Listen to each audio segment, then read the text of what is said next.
Hey guys, Chelsea here. Now, in this video, I'm going to be talking about Silent Hunter, kind of like a last day review on Silent Hunter, because at the moment the tasks, everything's done. As of recording, everything's completed. You cannot do Silent Hunter anymore.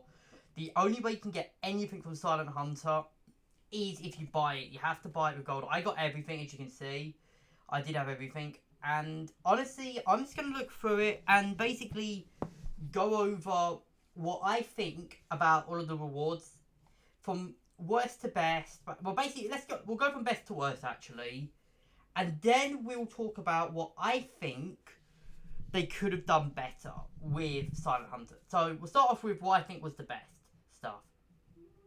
Obviously, without question, it's these two squads here. You can see here I've got one here, which is I've got the Riddler squad here with the Mp40 Suppressed. I've also got the SAS. Now, both of these are very good squads, especially the SAS. The SAS is, in my opinion, really good, especially in Tunisia. If you haven't played Tunisia Allies, Jesus fucking God, this is probably the best squad to do it, because they get this engineer by default. They get a unique engineer by default. Now, the reason this is important is because in Tunisia, you don't get engineers until level 9, which is not the biggest, it's not the easiest. Compare this to every other campaign where they're like level 3, for example. And it's a lot less, like for example, Normandy here where it's level 3. That's not hard to get. For me, that would be one battle, basically. I usually get about 20k XP. So that would be about one battle. But for a newer player, that would take 2, maybe 3 battles. Whereas for Tunisia, it's level 9, which is, of course, a lot more. You've got a lot more level ups to go through to get to level 9. For the other squad, it's again really good for new players. They're both great for new players.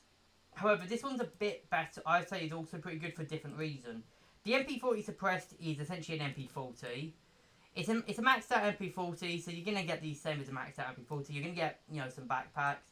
The main thing you're gonna get is this Faust here, which you can obviously replace with the Raketen Panzerbushel, if you wanted to, or even if you wanted to the Sturm pistol. So you can actually interchange these out. So let's just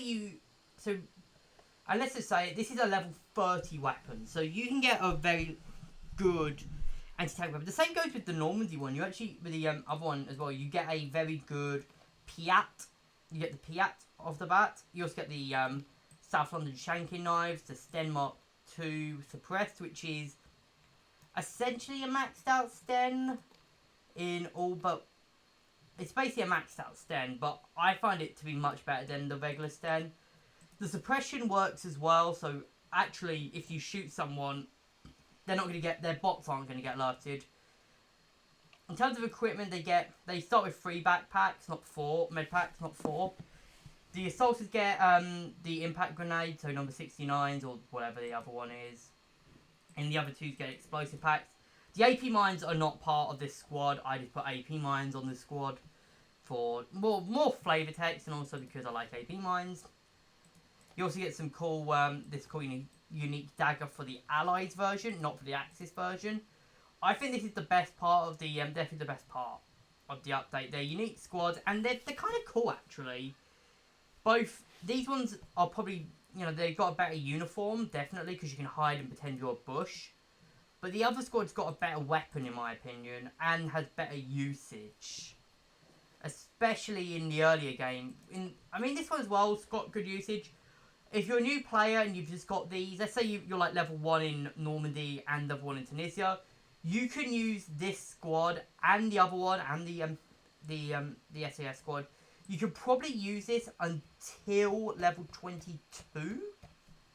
I'd say the only thing that really starts to outclass it is the MP35, and even then, it's still pretty good. I would say really the only thing that truly makes these things redundant, these classes redundant, is the MP34 and the Drum Mag Thompson. So yeah, you'll basically be using this squad for a very long time, I reckon. So if you're leveling up these campaigns, they're going to be pretty good. I'm still going to use them anyways, even though I got this campaign fully maxed, because I've pretty much got everything fully maxed. So, and it's going to be unique as well.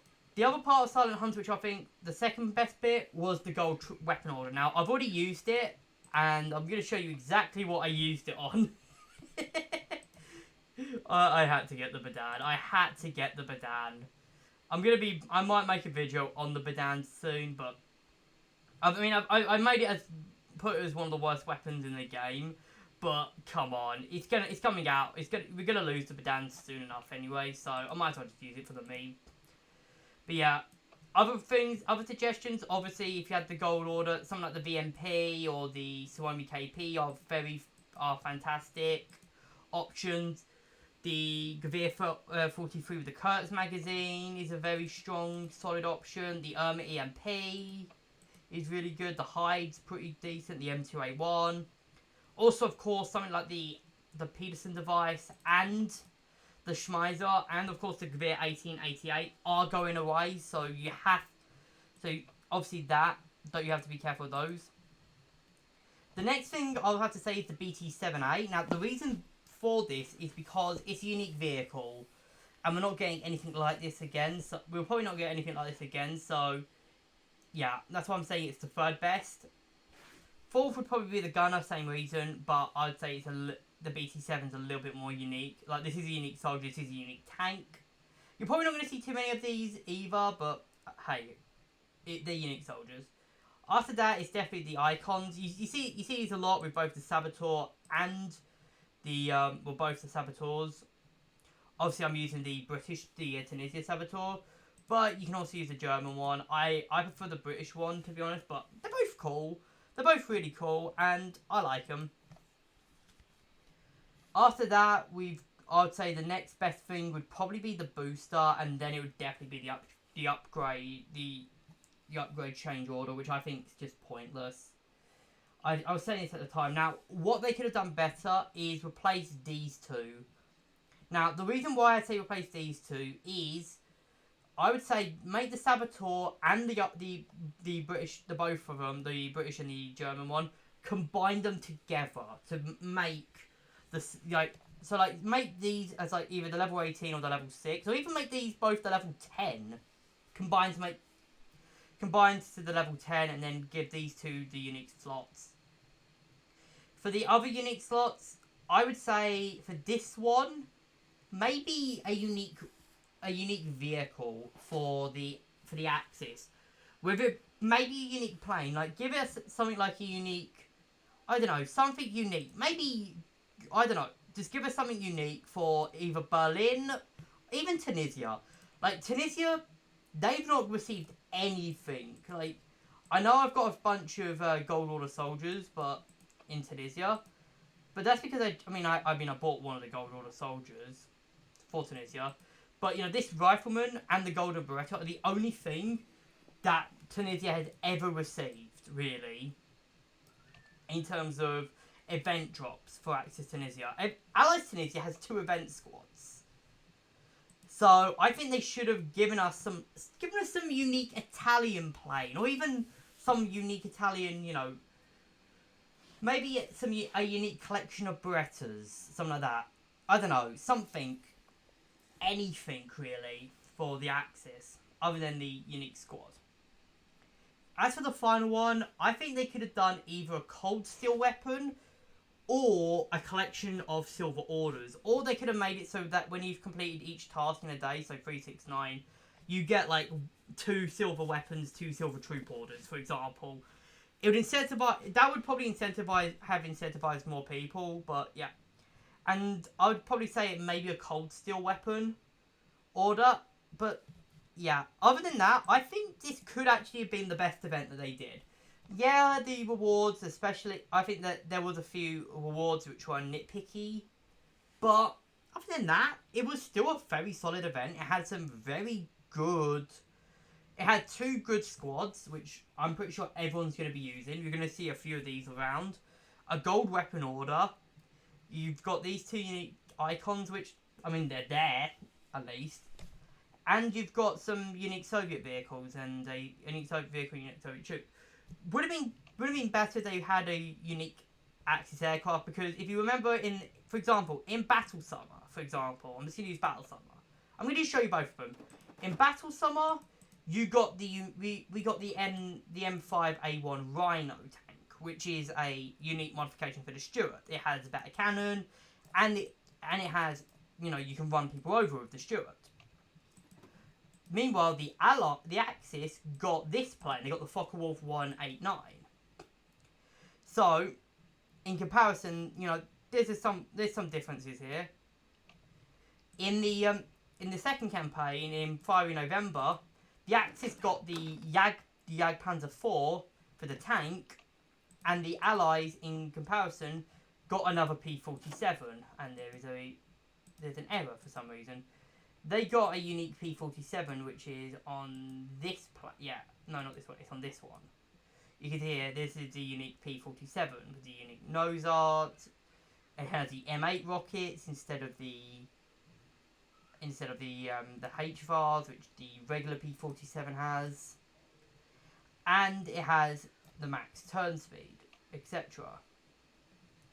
Meanwhile, in this campaign, all that we got was the Soviets got a BT7, which, I mean, yeah, it's a BT7 at the end of the day, but really, I mean, it's Stalingrad, where pretty much, you know, you're going to be using the T-34, the KV-1, and the T-34 again, but